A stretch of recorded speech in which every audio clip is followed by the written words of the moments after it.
संस्कारधानी जबलपुर में राष्ट्र हित और मानव कल्याण के उद्देश्य से ब्रह्म चेतना परिषद का गठन किया गया, जिसमें मार्गदर्शन देने स्वामी अखिलेश्वरानंद महाराज मध्य प्रदेश गौपालन बोर्ड अध्यक्ष, मुख्य संरक्षक व मार्गदर्शक के रूप में उपस्थित हुए। इस मौके पर 10 मुखी महाकाली मंदिर प्रांगण में ब्रह्म चेतना परिषद के आचार्य पंडित राजेश महाराज सहित परिषद के डॉक्टर हर्ष कुमार तिवारी, प्रवीण मिश्रा सहित तमाम विप्रजनों ने स्वामी अखिलेश्वरानंद महाराज का पुष्पमाला पहनाकर स्वागत किया। वहीं स्वामी जी ने भी ब्रह्म चेतना परिषद को सामाजिक दृष्टि से एक अच्छी पहल बताते हुए सराहना की और कहा, यह विप्रजनों के लिए, हमारे हिंदू समाज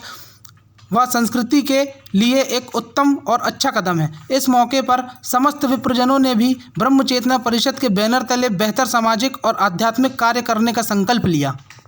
कालीधाम भगवती काली के पवित्र प्रांगण में यहाँ उपस्थित आप सभी आचार्य महानुभाव, पुरोहित बंधुओं, सभी विद्वत वरेण्य यहाँ पर उपस्थित आप सभी बंधुओं का मैं हृदय से अभिनंदन करता हूँ। मुझे आदरणीय श्री हर्ष तिवारी जी के द्वारा कुछ दिन पूर्व सूचना दी गई थी कि संस्कारधानी का भी प्रबंध, इसमें तो बहुत अधिकांश संस्कारधानी के ही हैं, लेकिन संस्कारधानी के आसपास के परिक्षेत्र के लोग भी यहाँ हम राष्ट्र हित में, जनहित में, मानव हित में कार्य करेंगे। महाराज जी का स्वागत कर रहे हैं आचार्य राजेश तिवारी जी। हाँ, ऐसे आप कर लीजिए, हम बस हाँ, एक करके सब आप भी ऐसे देखिए, आप लोग भी बहुत चलिए। विशेष अवसर यही है कि महाराज जी हम सब लोगों को मार्गदर्शन प्रदान करेंगे कि कैसे आपकी भूमिका हम लोगों चूड़ामणि में उन्होंने गुरु वंदना के बाद जो पहला श्लोक लिखा है वो बड़ा महत्वपूर्ण है। हम सबको तो स्मरण रहना ही चाहिए। जंतु नाम नरजन्म दुर्लभम अतः पुष्पम तपो विप्रता। संस्कारधानी के संस्कारित विप्र बंधुओं के द्वारा जो यजमानों के घर में जाकर और बड़े बड़े छोटे बड़े अनुष्ठान में हिस्सा लेकर के संस्कार देने का काम कर रहे हैं, उन सबके द्वारा एक संगठन बनाया गया है जिसका नाम है ब्रह्म चेतना परिषद। तो ब्रह्म चेतना परिषद की इस महत्वपूर्ण बैठक में उनके द्वारा मैं आमंत्रित किया गया था और समाज में संगठन का महत्व स्थापित है। संगठन के बिना कोई बड़ा कार्य हम कर नहीं सकते। तो रचनात्मक कार्य और संस्कार देने वाले कार्य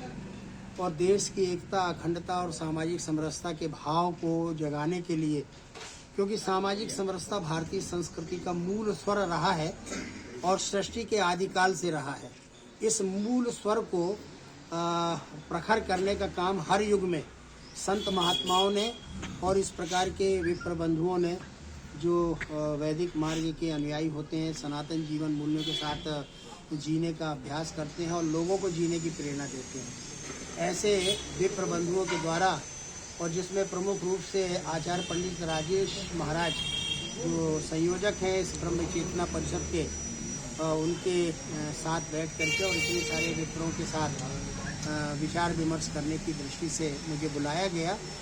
तो मैंने अपनी अपेक्षा रखी है कि 5-7 ऐसे महत्वपूर्ण बिंदु हों जो देश के लिए बहुत समसामयिक हों, क्योंकि जब देश हमारा पराधीन हुआ था तो कहीं न कहीं हमारे बीच में विखंडनकारी शक्तियां काम कर रही हैं और आज भी जब देश के सामने चुनौतियां कई प्रकार की हैं, उसमें लगता है कि हम विखंडित होकर के चिंतन करते हैं। यदि हम संगठित होकर के काम करेंगे तो हम एक बहुत बड़ी उपलब्धि देश के लिए कर सकते हैं और समाज को जागरण करने का काम, समाज को एक बनाए रखने का काम और समाज के साथ समभाव स्थापित करने का काम इन विप्र बंधुओं ने किया है। और हमारे बड़े बड़े जो आचार्य हुए हैं, जगत गुरु रामानंदाचार्य, जगत गुरु रामानुजाचार्य, जगत गुरु वल्लभाचार्य, जगत गुरु आदि शंकराचार्य, ऐसे महापुरुषों ने इसी प्रकार के समाज के लोगों को अपने साथ लेकर संगठित करके और देश में चेतना जगाई है। आज भी समसामयिक चेतना जगाने की आवश्यकता है। तो मैं यही प्रेरणा देने के लिए इनके बीच में आया और इनसे कहा कि आप साधु संतों को अपने से अलग कभी नहीं मानना और ये साधु संत महात्मा हमेशा हम लोगों की मित्रता रहनी चाहिए। विप्र धेनु सुर संत हित, ये 4 सृष्टि के बड़े महत्वपूर्ण टूल्स हैं और इन टूल्सों में अगर समन्वय बना रहा तो समाज में चुनौतियां तो आई हैं, आती रहेंगी। अगर चुनौतियों से हम उस समय नहीं हारे जब पूरा विश्व